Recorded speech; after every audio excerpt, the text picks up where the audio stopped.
So the UFC made their second annual return to Paris just a few days ago, and the event was a massive success. Pretty much went off without a hitch, apart from that weird kind of referee decision in the Gomez versus Giannis fight, and then a few questionable 30-27 scorecards. But apart from that, it was a fucking great card. Had a lot of fun watching it. And I was pleasantly surprised because usually, anytime I wake up early for a UFC card, it ends up just being shit and I regret my life choices. But this one was actually really fun. There weren't a heap of finishes. Farid Basharat got a good finish. The Lapalus versus so not Lapalus, the Lusa versus McKee fight was really fun. Morgan Charriere got a quick finish in the first round with some nasty body shots. Volkan Oezdamir got a impressive submission in the first round. Thiago Moises against Benoit Denis was an amazing fight. Benoit got a second round TKO, which I predicted, by the way, just letting you know. Aced the card, swept the whole card. You guys should listen to me. Mystic left lane. But Rose versus Fiorot was okay, and then the main event, Ciryl Gane had a great performance and cleaned up Sergey Spivak with a masterclass inside 2 rounds. So great stuff from the first UFC card, or was the second, sorry, UFC card in Paris, and it does seem like this is going to be kind of like an annual first weekend of September every year, once a year sort of stop the UFC going to France. So this card was good. Last year's card was really fun as well. But now I think it's time to just think about what they need to do for the next one. And I've kind of come up with a 6 fight main card and a sort of projection or a preview of what we could be seeing or something that I would expect to see along the lines of this sort of card for the next UFC return to Paris next September, if that's when they do it. First year was kind of about like just breaking into the market, introducing UFC into France. The second year was kind of about showcasing some of the local talent, showcasing the French fighters. And now the third year, next year in 2024, you just got to stack the shit out of it. You just got to make it a fucking sick card. You've got new French fighters now. You've got like a top heavyweight. You've got a top women's contender, and you've got rising contenders and a bunch of just fun fighters as well. So I think that you've got no excuse, and you've got a bunch of other European talent as well. So there's pretty much no excuse to make the next Paris card absolutely stacked. And I've got a 6 fight main card to do that, or to just sort of preview. And I want to talk about why I think this is sort of what we could end up seeing, and I want to sort of predict the next year, the next calendar year for these fighters, and why they're going to end up in this position to be fighting the opponents that they are, and why they're going to be on this card. So we're going to start off with the main event. My projected main event for next year, I think it's going to be Ciryl Gane versus Curtis Blaydes, and I'll tell you why. So Ciryl Gane had a really impressive performance against Sergey Spivak, coming off a loss against John Jones, so he needed a win, got it done, and that was very impressive. I believe he's going to fight twice more before next September, and I think one of those fights is going to be a number one contender fight, and if he wins that, he'll fight for the belt. If he loses, then I think he just waits out until September. So regardless, um, I believe he's going to fight either a Jelton Almeida, or a Tom Aspinall or a Sergey Pavlovich in his next fight. So if he wins that and it's not for the belt and he gets a title shot, maybe we don't see him back in September. But I think timing wise, I don't think he's going to take a lot of damage, even if he does loses, unless he fought Pavlovich. But I think he's going to win his. So I think he's going to win his next fight if it's against like a lower level opponent, and then if he does that, I think he's going to lose his title shot against whoever. Um, but if he loses his next fight and doesn't take damage, they're probably going to give him a quick layup opponent, sometime early next year, maybe mid next year. And then if he wins that, they're going to put him back on this Paris card because you already know they want him in September every year. And I believe his opponent is going to be Curtis Blaydes. So I'll explain that. Um, I do believe Curtis Blaydes is going to lose to Jailton Almeida, but he isn't going to take a lot of damage. So that fight's happening in November the 4th, just before UFC 295, Jones versus Miocic. And I think he's going to lose that fight. I think he's going to get submitted inside 2 rounds. And then he's going to and then I think he's going to fight Sergey Spivak. I think that's the fight that's going to happen afterwards, because I think right now Curtis Blaydes, I believe, is ranked number 5. Sergey Spivak's number 7. Jelton Almeida is number 8. So he's going to go down a little bit. Um, He's going to not take a lot of damage because I think he's just going to get out grappled and subbed. So then I think he's going to turn around in around March on a fight night main event, or maybe a spot on a pay per view card or prelims or a fight night co-main or something, any spot like that. And I think he's going to fight like a Sergey Spivak, like a like one of those kind of 5 to 13 ranked kind of guys, probably coming off a win. I think Spivak's going to take some time off, so we probably won't see him back till next year. But I think Blaydes loses in November, fights again in like March against a Spivak or something like that, or a Tuivasa or one of those kind of opponents. And then I believe they're gonna put him on the back burner, and they're just gonna use him as a step up for Gane to have another showcase performance in Paris. And the reason why I think you guys might say, "Oh, he's a grappler. Why would they put Gane against some grappler that he's going to lose to?" I don't think Gane would lose to Blaydes. I think he's shown his movement is really good, and I think Blaydes only going to go downhill from here, and I think Gane is only going to be improving his grappling. So I'm not saying that he proved all that needed to be against Sergey Spivak. Obviously, pretty much was a striking fight the whole time. He stuffed the takedown, but I just think Blaydes, again, too ploddy, too slow, doesn't have the athleticism of Jones. He's a pretty big, strong guy, but something just tells me he would lose to Gane, especially in Paris.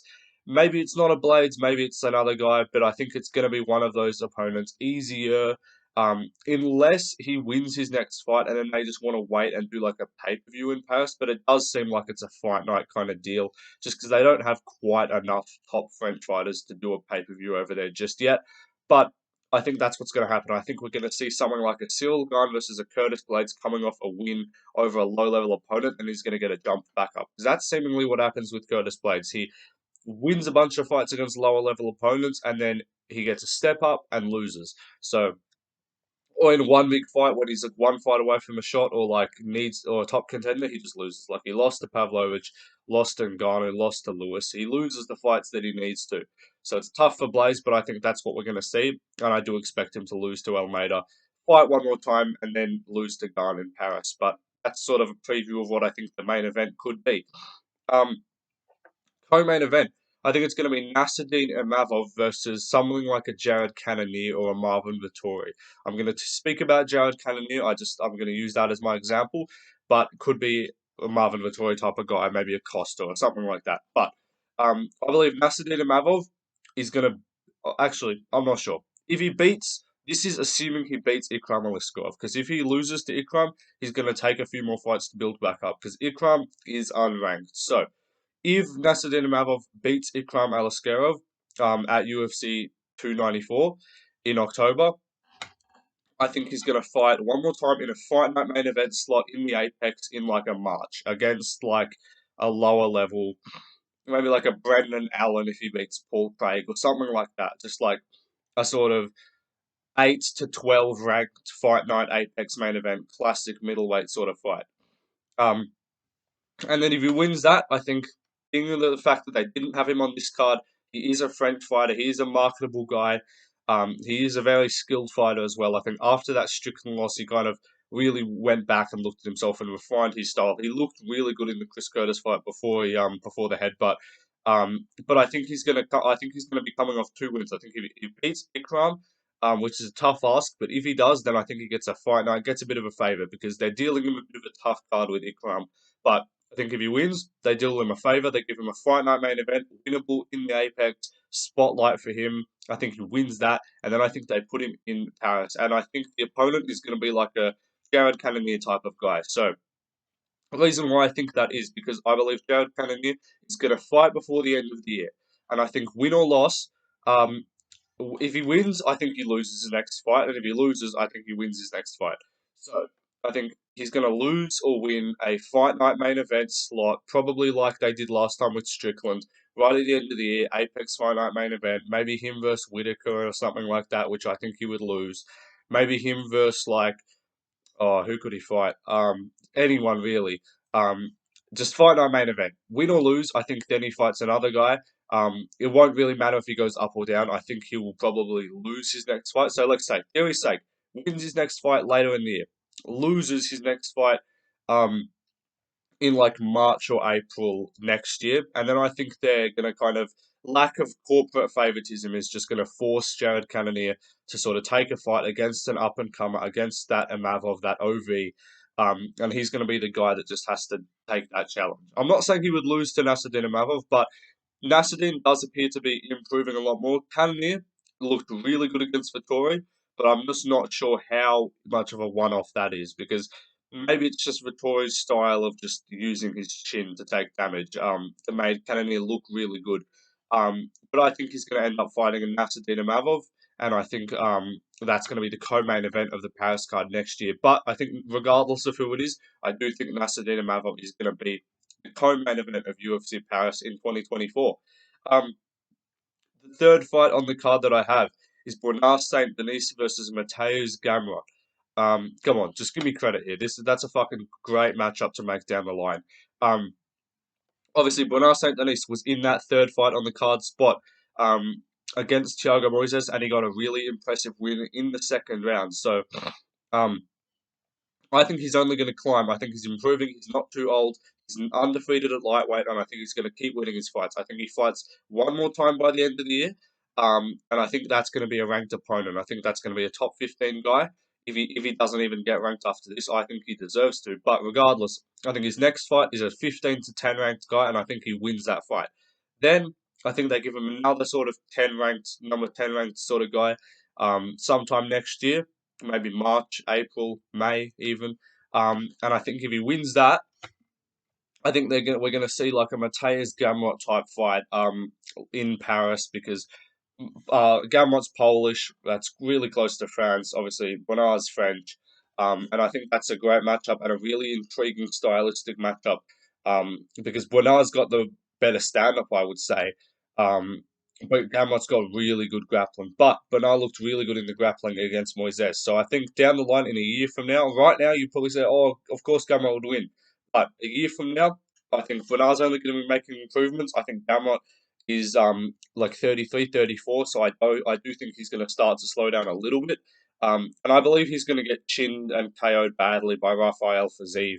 And that's part of the reason why I picked Gamrot as the guy, because it could really be anyone in the top 10 to take this spot, but I do believe that Gamrot's going to lose badly against Fiziev. He's going to take a big step down in competition and fight like a number 15 ranked guy, probably win, and then he's going to get forced to fight a monster in Benoit Saint Denis in Paris. Do the company a favour, do Benoit a favour, instead of fighting back up the rankings. So I think that's going to be a matchup that we see down the line, and it's one that I really do look forward to seeing, because I'd be intrigued to see how that would go. Might not be the most exciting fight, might just end up being a real technical grappling match, which would still be fun. Um, but no promises of if this would be an absolute banger. I want Bernard to fight Matt Favola in his next fight, though. Is a fight that I want to see. But regardless, Benoit Saint Denis versus Mateusz Gamrot, something along those lines I expect to see next year on the UFC Paris card. The next fight that I've got, Volkan Oezdamir versus Azamat Murzakanov. There's not a lot to talk about here. This was already booked for this card. It fell out. Volkan ended up fighting Bogdan Guskov, Anthony Smith without tattoos, the man that he looks like. The absolute abomination. His family was attacked, and that's why he lost.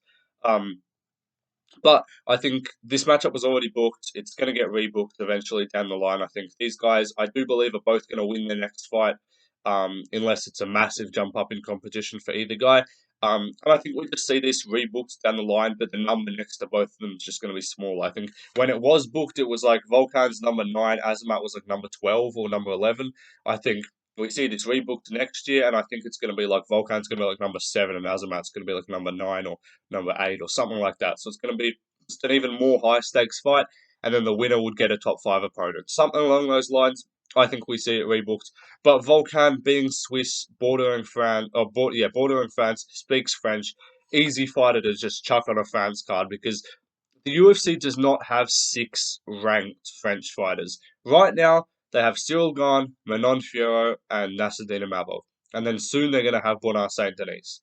Um, and then they've just got a bunch of other fun fighters too. But they've got a bunch of Europeans, especially in the light heavyweight division. You've got guys like Yuri, Jan, Krylov, Ankalaev, Rakic, all those kind of guys, Murzakanov, Oezdamir. light heavyweight is an absolute like European pool. It's just all Eastern Europe and all that kind of stuff. So I think we see that matchup just rebooked down the line, and I think it'd be pretty fun and interesting to see who was going to win. Because I was pretty conflicted on who I was going to pick, but ended up getting Bogdan, picked Oezdamir, and again aced the card. Um, but the next one I've got Manon Fiorot versus Taila Santos. Again, number one, you've got like a top five women's MMA flyweight. You're gonna get her on that France card every time.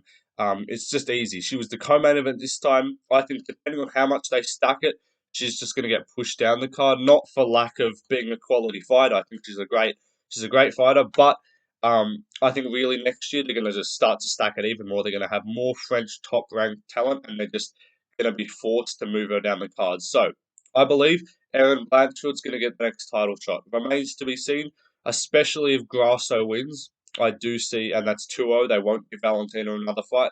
I believe Erin Blanchfield gets the title shot, and I believe she beats Alexa Grasso. Now, Manon Fiorot either fights in the meantime against like a top 10 women's flyweight, or she waits out and just gets the title shot the next time that she steps back in there.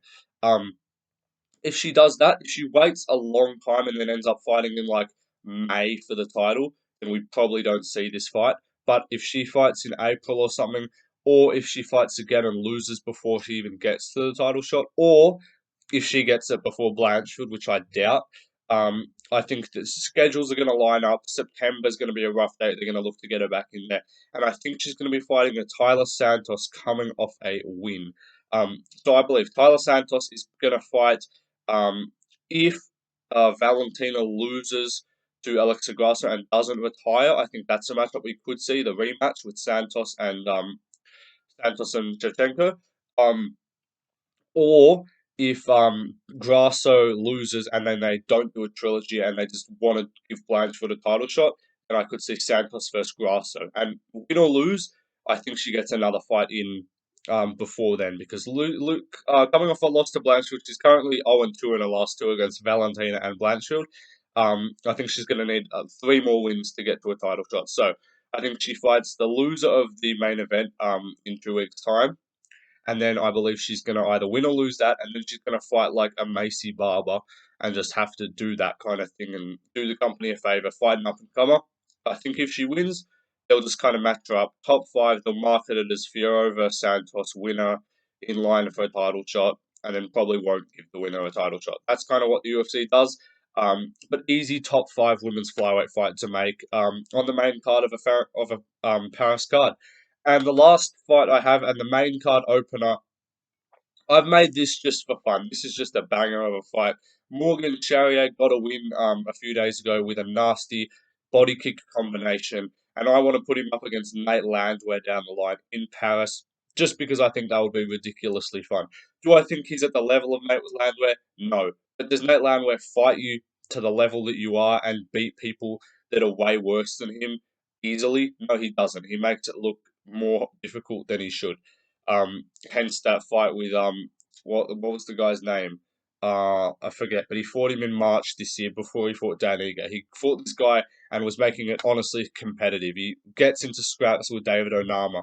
Like he just brawls for no reason, but it's great. So I love it. And Morgan Charriere looked like a real violent guy in his debut, and he's been known to just throw down hands and just have a crack on the regional scene as well. So two exciting fighters, banger of a main card opener for next year in France. I think Morgan's going to keep winning a few times. They're probably going to deal him a few easy fights and a few wins just because he is a marketable guy. He does have a lot of followers on social media for a guy that's got one fight in the UFC. So they're going to market him. They're going to give him a winnable matchups until then.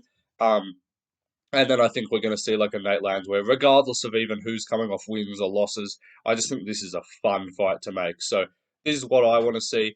I want to see this something along this line for the card next year. Obviously, the first two Paris cards were great, lots of fun, but it just wasn't stacked enough. Like I don't want to kind of sound ungrateful, but there were like this one. It was like top three were good. Volkan, yeah, it was decent. And the rest of the card was like fun, but we want names. You want a whole main card of just names. And I think that's what this one would be. So, Gane, Blaydes, like Imavov, Cannonier, Benoit, Gamrot, all of these fights, amazing stuff. So this is what I want to see. This is my UFC Paris 2024 preview, and I'll see you in the next one. Peace.